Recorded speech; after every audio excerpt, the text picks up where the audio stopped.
Պատկերացրեք հետևյալ իրավիճակը. դուք ընկերների կամ ընտանիքի հետ գնացել եք անտառ, զբոսնելու, սուն կամ հատապտուղ հավաքելու, արշավի կամ պարզապես բնության գրկում հանգստանալու։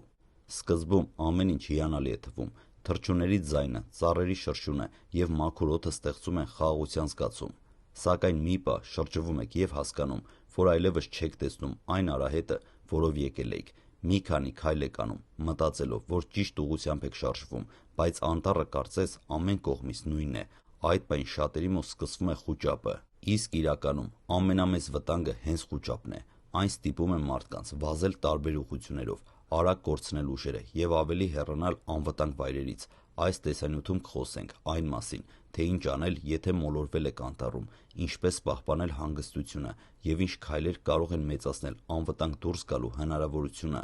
Առաջին կանոնը՝ կանգ առեք։ Եթե հասկացել եք, որ մոլորվել եք, առաջին բանը, որ պետք է անել, կանգ առնելն է։ Շատ մարդիկ սխալմամբ սկսում են արագ քայլել կամ վազել, հույս ունենալով, որ շուտով կգտնեն ճանապարհը, սակայն հաճախ դրա արդյունքում նրանք ավելի են հեռանում այն վայրից, որտեղ վերջին անգամ հստակ գիտեին իրենց գտնվելու տեղը։ Փորձեք մի քանի խորը շունչ քաշել, հանգիստ մտածեք, հիշեք, թե վերջին անգամ որտեղ եք տեսել ճանապարհ, գետ, նշան կամ որևէ այլ կողմնորոշիչ։ Եթե անմիջապես չեք հիշում, մի փորձեք կռահել։ Ավելի լավ է մի քանի րոպե հատկացնել մտածելուն, քան ժամերով սխալ ուղղությամբ քայլել։ Գնահատեք ձեր իրավիճակը։ Հաջորդ քայլը իրավիճակի գնահատումն է։ Հարցրեք ինքներդ ձեզ. որքան ջուր ունեք, որքան սնունդ, որքան է մինչև մութն ընկնելը, ինչ հագուստ եք կրում, լիցքավորված հեռախոս ունեք, թե ոչ, ունեք լապտեր կամ արտաքին մարտկոց։ Այս պարզ հարցերը կօգնեն հասկանալ, թե որքան ժամանակ կարող եք անվտանգ մնալ տեղում և ինչպիսի որոշումներ պետք է կայացնեք։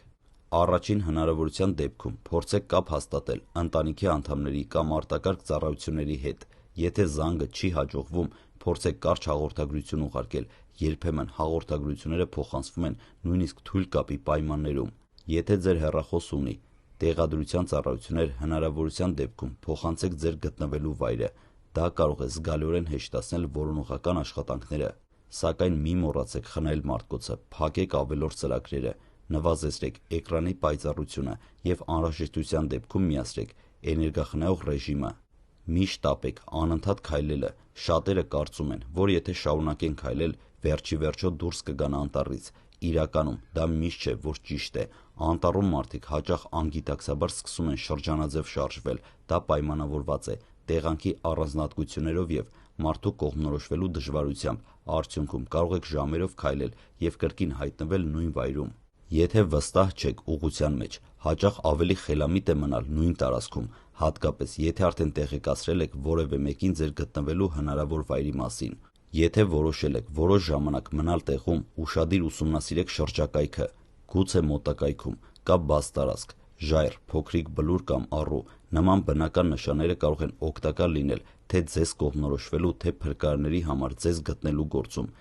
Միևնույն ժամանակ խուսափեք վտանգավոր տեղերից, կտրուկ ձորերից, փխրուն քարերից կամ արագահոս գետերի ափերից։ Ջուրը կարևոր է։ Մարդիկ սովորաբար առանց սննդի կարող են դիմանալ ավելի երկար, քան առանց ջրի։ Այդ պատճառով ջրի պաշարը շատ կարևոր է։ Եթե ձեզ մոտ ջուր կա, օգտագործեք այն խնայողաբար։ Մի խմեք ամբողջը միանգամից։ Ավելի լավ է փոքր կումերով խմել որոշակի ժամանակահատվածներով։ Եթե ստիպված եք ջուր գտնել բնության մեջ, հիշեք, որ ոչ բոլոր աղբյուրներն են անվտանգ։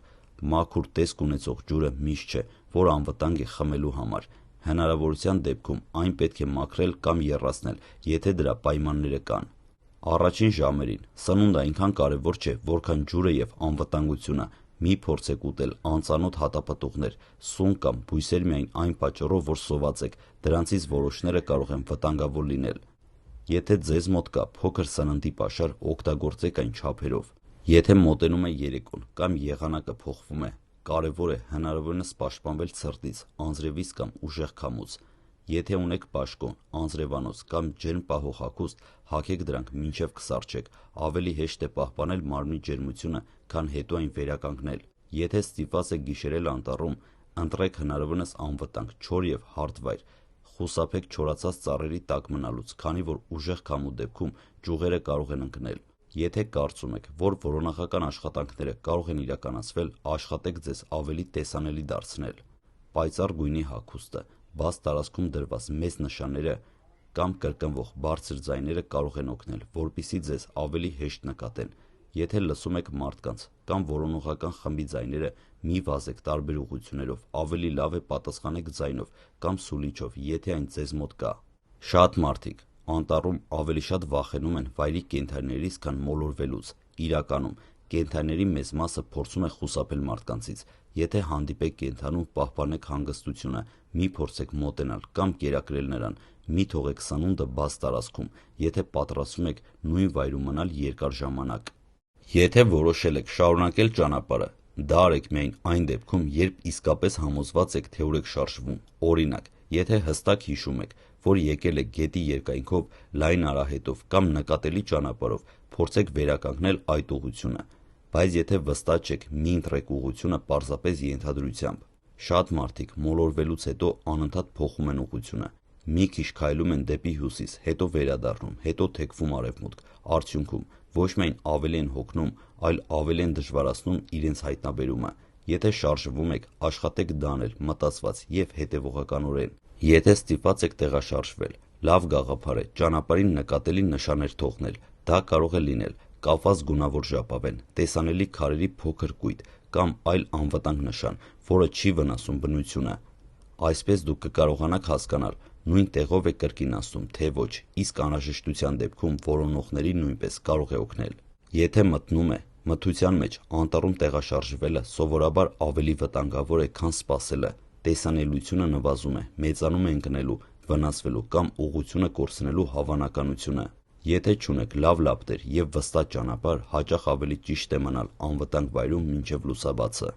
Եթե հասկանում եք, որ ստիպված եք գիշերել անտառում, առաջին հերթին մտածեք անվտանգ վայր ընտրելու մասին։ Շատ գոյատևման ֆիլմերում առաջին քայլը կրակ վառելն է, սակայն իրական կյանքում դա միշտ չէ, որ ճիշտ որոշում է։ Եթե տարածքում հրդեհի բարձր վտանգ կա կամ չեք կարող ամբողջությամբ վերահսկել կրակը, ավելի լավ է չվտանգել ինքներդ ձեզ եւ շրջակա բնությունը։ Եթե տվյալ վայրում եւ պայմաններում կրակը վառելը անվտանգ է, այն կարող է օգնել տաքանալ եւ ավելի նկատելի դառնալ, բայց ցանկացած կրակ պետք է մշտապես վերահսկվի եւ վերջում ամբողջությամբ մարվի։ Եթե լսում եք ուղղաթիռի կամ փրկարների ձայները, այս պահին շատ մարդիկ սկսում են վազել ձայնի ուղղությամբ։ Դա միշտ չէ, որ լավագույն տարբերակն է։ Եթե վստահ չեք, թե որտեղից է գալիս ձայնը, ավելի արդյունավետ է մնալ բաց տարածքում եւ փորձել ձեզ տեսանելի դարձնել։ Ձեռքերով շարժումներ, պայծառ հագուստ կամ սուլիչի կարճ ազդանշանները կարող են ավելի արագ ուշադրություն գրավել, քան աննպատակ տեղաշարժը։ Եթե ձեզ հետ երեխաներ կան, առաջին հերթին պետք է պահպանեք նրանց հանգստությունը։ Մի պատմեք ամենավատ սցենարների մասին եւ մի վախեցրեք նրանց, բացատրեք, որ օգնությունը հնարավոր է հասնի եւ կարեւոր է միասին մնալ։ Երեխաներին մի թողեք միայնակ, նույնիսկ կարճ ժամանակով։ Եթե անտառում մոլորվել եք մի քանի հոգով, աշխատեք չբաժանվել։ Հաճախ թվում է, թե տարբեր ուղղություններով գնալը կավելացնի դուրս գալու հնարավորությունը, սակայն իրականում դա կարող է ավելի վտանգավոր լինել։ Միասին մնալը հեշտացնում է որոշումներ կայացնելը, ուժերը ճիշտ բաշխելը եւ անհրաժեշտության դեպքում օգնություն ցույց տալը։ Ինչ պետք է միշտ վերցնել անտառ գնալիս։ Եթե նույնիսկ կարծում եք, որ զբոսանքը կտևի ընդամենը 1 ժամ, լավ է ձեզ հետ ունենալ մի քանի անհրաժեշտ իրեր։ Լիովին լիցքավորված հեռախոս, արտաքին մարտկոց, փոքր լապտեր, խմելու ջուր, առաջին օգնության փոքր հավաքածու, սուլիչ, թեթև անձրևանոց կամ անջրանցիկ բաշկոն, փոքր քանակությամբ սնունդ, քարտեզ կամ կողմնացույց, եթե գնում եք անծանոթ վայր։ Այս պարզ իրերը կարող են վճռորոշ նշանակություն ունենալ արտակարգ իրավիճակներում։ Ամենատարածված սխալները։ Եկեք վերջում հիշենք այն սխալները, որոնք մարդիկ հաճախ թույլ են տալիս։ Առաջինը՝ խուճապի մատնվելը, երկրորդը՝ առանց մտածելու արագ շարժվելը, երրորդը՝ ամբողջ ջուրը միանգամից խմելը, չորրորդը՝ անծանոթ բույսեր կամ սնկեր օգտագործելը, հինգերորդը՝ հեռախոսի մարտկոցը անիմաստ ծախսելը, վեցերորդը՝ խմբից առանձնանալը, յոթերորդը՝ մթության մեջ շարունակել ճանապարհը առանց անհրաժեշտ միջոցների։ Այս սխալներից խուսափելը կարող է զգալիորեն բարձրացնել անվտանգ դուրս գալու հնարավորությունը։ Անտառում մոլորվելը կարող է պատահել ցանկացած մարդու, նույնիսկ փորձառու արշավականների, սակայն նման իրավիճակում ամենակարևոր գործոնը ոչ թե արագ վազելն է, այլ ճիշտ մտածելն ու հանգիստ գործելը։ Հիշեք, կանգ առեք, գնահատեք իրավիճակը, խնայեք ձեր ուժերն ու ռեսուրսները, հնարավորության դեպքում տեղեկացրեք ձեր գտնվելու մասին։ եւ մի կատարեք վտանգավոր ու չմտածված քայլեր։ Բնությունը գեղեցիկ է, բայց այն պահանջում է պատասխանատու վերաբերմունք, նախապես պատրաստվելը, ճիշտ սարքավորումներ ունենալը եւ անվտանգության կանոններին հետևելը կարող են օգնել, որ ձեր յուրաքանչյուր արշավ ավարտվի անվտանգ ու հաճելի հիշողություններով։ Եթե այս տեսանյութը օգտակար էր, բաժանորդագրվեք ալիքին, հավանեք տեսանյութը եւ կիսվեք այն ձեր ընկերների հետ։ Գուցե այս պարզ խորհուրդները մի օր օգնեն ինչ-որ մեկին ճիշտ որոշում կայացնել դժվար իրավիճակում։